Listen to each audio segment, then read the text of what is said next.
Hi, ako nga pala si JLo, caretaker dito sa Taiwan. Bago matapos ang taon, samahan niyo ako mag-day off. Sasakay nga pala ako ng tren, mag-isa lang ako. Apat kami magkakasama pero yung tatlo nandun na. Ako na lang ang hinihintay nila. 24 hours kasi ang day off nila kaya kagabi pa lang nandun na sila. At eto nga ang naabutan ko. Tiis ganda ang beshi ko sa napakagandang boots niya. Kaso hindi na niya kinaya kaya ayan, nanghiram na ng sapatos kay Babylin. Buti na lang may extra pang sapatos si Babylin. Ayan, kung makikita nyo, sinusuot na niya. Kahit medyo luwag sa kanya yan, ginamit na niya kasi hindi na niya kinakaya. At ayan, inamoy pa niya. Kasi baka nga naman daw may amoy yung sapatos niya. Tapos, mga amoy dun sa maleta ni Babylin, nakakahiya. Ayan, sinarado na niya yung maleta niya kasi nga, maglalakad na kami. At ito na nga, naglalakad na kami papunta ng taxi. Sasakay kami ng taxi papunta ng Kaohsiung. At ito na nga, sakay na kami ng taxi. Siyempre, habang nasa taxi, selfie-selfie at chismisan. Kasi naman, 1 month din namin hindi nakita ang isa't isa. Nami siyempre. At ayan, ito na, nasa Eda Mall na kami. Ayan ang loob. Siyempre, picture-picture muna. Tapos, ayan, naglalakad na kami papunta sa taas. Kasi gusto namin sumakay sa Ferris wheel. O, diba? May pa-selfie-selfie ang lola mo.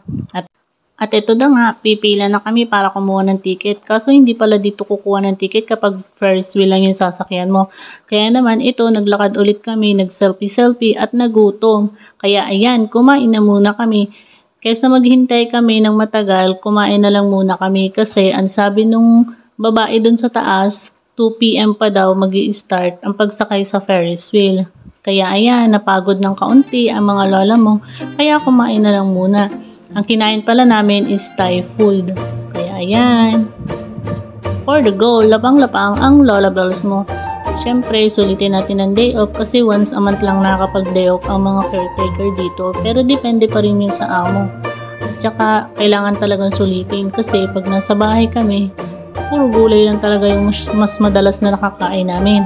At ayan, bumaba na ulit kami para hanapin naman namin yung rooftop kung nasaan yung Ferris wheel. O, diba? Sunod-sunod ang mga Lola Bells. Siyempre, lakad-lakad for the lakad-lakad. Dahil may supportive tayong friendly, ayan, may pa-video ang person. Siyempre, hindi mo mawawala ang TikTok kapag day off. Umakyat na kami papunta ng Zone A, 5th floor. At ayan, nandito na ang Ferris wheel. At syempre, na-gearbox yung mga kasama ko. Kaya, for the TikTok muna ang person. Syempre, para hindi mainip. At eto na nga, kukuha na kami ng ticket kung saan nandito ang Ferris wheel. Dito daw kasi kukuha ng ticket kapag Ferris wheel lang yung sasakyan mo. Pero pag package, dun ka kukuha sa unang booth na pinuntahan namin. At ayan, nakapila na kami. Ito naman si kuya na nag-a-assist. Tapos sinasabi niya kung ano yung mga pwede at hindi pwedeng gawin sa loob ng cart. At ayan, super excited na ang mga person kasi naman first time lang namin makakasakay ng Ferris wheel dito sa Taiwan. Siyempre, medyo kinakabahan kasi hindi namin alam kung ano ba yung feeling na nasa taas ka. At ayan, naglalakad na kami. Sasakay na kami sa cart. Happy ang mga person. Ito talaga yung pinunta namin dito bukod sa pamamasyal, yung makasakay dito sa Ferris wheel. Gusto pa sana namin sumakay sa iba pang mga rides. Kaso masyado nang nakakatakot at baka hindi kayanin ng mga sikmura namin kasi umiikot-ikot sa ere. Parang ikaw pinaikot-ikot. Char! At eto na nga, nag-selfie-selfie na mga person, may video. Siyempre, enjoy yung moment.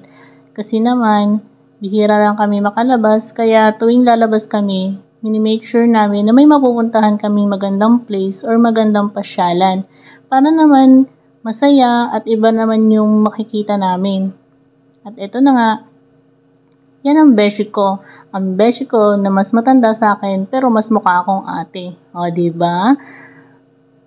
Ayan. Ito naman si Mary Rose. Ang napakagandang dilag. At ayan, si Lola, makikita mo, pa-chill-chill lang. O, diba? O, diba? Samantalang yung mga kasama ko natatakot sila at kinakabahan. Eh, si Lola, pa-chill-chill lang ang upo. O, diba? Ayan, ang ganda ng place, diba? At pagkatapos namin sumakay ng Ferris wheel at nakapamasyal na kami, ayan yung sinasabi ko na paikot-ikot, o diba? Ewan ko lang kung hindi sumakit ang sikmura mo dyan at mahilo at masuka. Kaya naman, hanggang tingin na lang ang mga person. Eto, nakapila na kami sa bus kasi nga, uuwi na kami. At natapos na ang day off namin. Ayan. Diba? Pag hindi ka naman nahilo diyan sa tsurang yan, oh. Gusto ko sana din sumakay kaso wala akong kasama, ayaw din sumakay ng mga kasama ko kasi nga baka din sila mahilo-hilo. O, di ba? Pag hindi ka naman nahilo diyan sa itsurang yaan, ewan ko lang kung gugustuhin mo pang sumakay diyan. Pero ako gusto ko talagang matry. Di ba? At eto na nga, sakay na kami ng bus. Syempre, may patiktok ulit ang person, selfie-selfie. Syempre, na lang ulit kami nagkita ng beshi ko. At syempre, ang day off ko hindi matatapos kung walang ice cream. Hindi talaga makakompleto ang day off ko kapag walang ice cream. Ito talaga yung number 1 na favorite ko. At kada day off ko, bumibili talaga ako ng ice cream. Pati nga yung beshi ko, bumibili na rin ng ice cream kahit hindi niya favorite yung ice cream. Pero dahil mahal niya ako, sinasamahan niya ako mag-ice cream. At eto na nga ang part 2 ng hiram na sapatos dahil nasa train station na kami at mag-uuwian na kami. Ayan, ibinalik na ang hiniram na sapatos. Kaya tawa kami ng tawa kasi nga naman hindi siya makakasurvive ng paglalakad na malayo kung hindi dahil sa sapatos ni Babylin.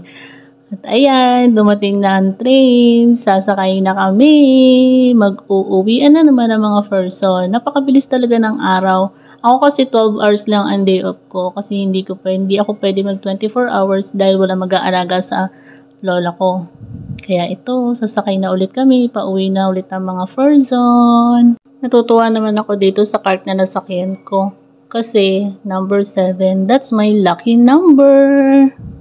Ayan. Sakayan na ulit, mag-uuwian na naman at syempre back to normal na naman, back to reality, may work na ulit ang mga person. Pag-uwi namin, alaga na ulit ng mga lola namin. At ayan, habang nasa train station kami, syempre mag-uuwian na, kailangan pa rin meron chismisan. At ayan, makikita mo ang napaka-sexy si Babylin. O, diba? For the outfit ang person para sa Instagrammable na picture. At syempre, sa TikTok na din. Ayan talaga ang dalawang marites. Diba? At ito na talaga ang the moment of truth dahil tapos na ang araw ng day off namin at uwian na. Sorry po sa voice record ko. At maraming salamat. Babush!